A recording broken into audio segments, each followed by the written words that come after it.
So we are prognosticators. We are prophets of the fact that hashtag the cap is a myth, especially with Rob Brzezinski in the building. And as of right now, here is the Vikings salary cap situation via our friends over at Over the Cap. Now, even this is inaccurate because Over the Cap estimates that the Vikings have around 11.73369 nice $3 million in cap space, but it's not accurate because it has not factored in Adam Thielen's contract restructure, which has not been officially logged with the league yet. But reportedly, that's going to free up another $5 million in cap space. So the Vikings beep bop bop boop are going to have around $16.5 million in cap space as of right meow. And that's not bad considering the Vikings started this offseason around $15-16 million over the cap.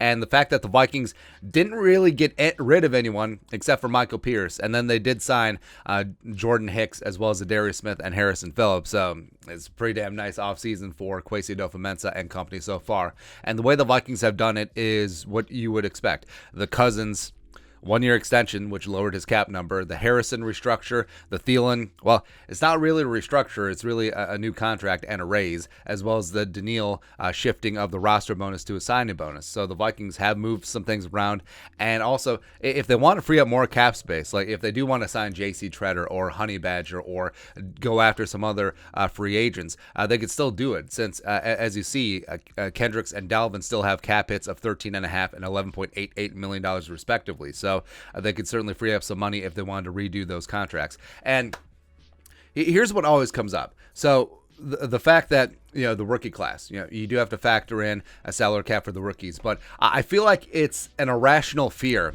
every single year. It's like, oh, if they can't afford the rookies, do they have to void the draft pick? No, absolutely not. Where in previous years, it had been a concern, especially since Rick Spielman did love his picks. I mean, but even bringing in classes of 10, 11, 12 draft picks, it really doesn't matter because the Vikings will need around $9 million in cap space for the rookie class. But that's as a whole. That's not factoring in where they're going to slot in on the top 51. But as of right now, they have 8 draft picks, and only 3 of them are day 1, day 2 picks. They don't have a 4th-round pick, and that's usually the line of demarcation of who's going to count on the top 51. Now, repeat after me, over and over and over and over again.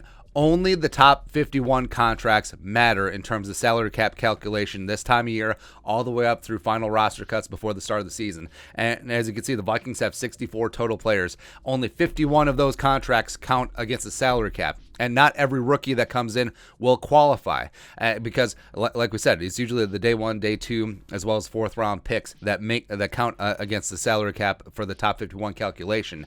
And every one of those who come aboard displaces someone who is on the top 51. Right now, I think Timon Paris is the 51st player, and his cap hit is $825,000. So whether it's a rookie or another free agent coming in, just ease of math, back of the envelope calculation. Say the Vikings bring in a free agent, and his salary and his cap hit this year is going to be $2.825 million. It's really only a $2 million cap increase because it displaces someone who is $825K on the cap. Same thing with the rookie. So it's not. I feel like there's such just an irrational fear. I was like, oh, what about the rookie class? Because they look at the total. They look at the total cap hit, but it doesn't take into account the offsettingness of taking on to the top 51. And not all of them are going to count on the top 51. And guess what? If they do make the rooster, the 53-man roster, where you do count all 53 contracts against the salary cap, they're going to take the place of a veteran who probably had a higher cap hit to begin with, and as they're sent on their way. So it really doesn't matter. Bottom line, the Vikings are in fantastic salary cap space, which, it's expected. Where, I mean, you look at the Saints. The Saints were like $9 billion over the salary cap, and they were able to make it under, and they didn't really cut anyone. I mean, sure, they let Williams and Terran Armstead go, but they weren't even counted in the salary cap calculation to begin with. But that's whatever. But Kwesi, Kevin O'Connell, Rob Brzezinski have the Vikings in a good spot, and they could still get some more free agents. They could still supplement this rooster. How about an interior offensive lineman? How about another cornerback? Sean John Sullivan visiting with the Vikings today. How about Honey Badger? I don't know. We got dreams, man. We got dreams. We could have been someone. We could have been a contender. And the Vikings will be this year, especially as they're putting together. This roster is good, man. It's a good-ass roster.